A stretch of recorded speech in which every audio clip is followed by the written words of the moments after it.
Ne bilek bu sevginin düşməni çoxmuş, dilimizdə deyilən sözlər yoxmuş.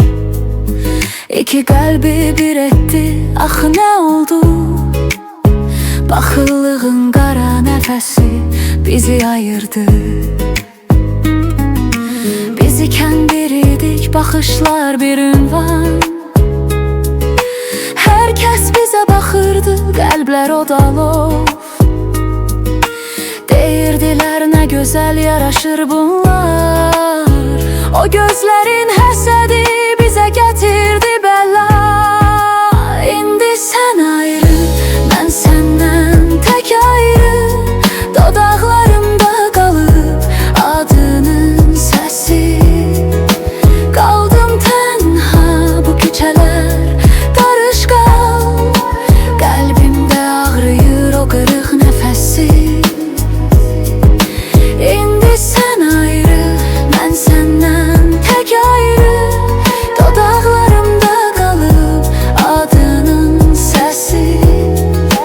Qaldım tənha bu küçələr darışqal. Qəlbimdə ağrıyır o qırıq nəfəsi. Gecə düşür, otaq soyuq bir məzar. Yastığa başımı tək qoyuram mən. Sən yoxsan nə fərqi var bahar ya xəzər? Özümə sual verirəm, nə üçün mən? O paxıl gözlər bizə nə etdi bilməm. Olan oldu, getdin, yoxluğuna öyrəndim. Amma hər gecə yenə səni tələb edən. Bu qəlbin səsini necə susturum bilmədim. İndi sən ayrı, mən səndən tək ayrı. Dodaqlarımda qalıb adının səsi. Qaldım tənha bu küçələr darışqal. Qəlbimdə ağrıyır o qırıq nəfəsi.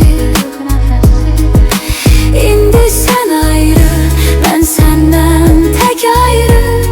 Dodaqlarımda qalıb adının səsi. Qaldım tənha bu küçələr darışqal. Qəlbimdə ağrıyır o qırıq nəfəsi.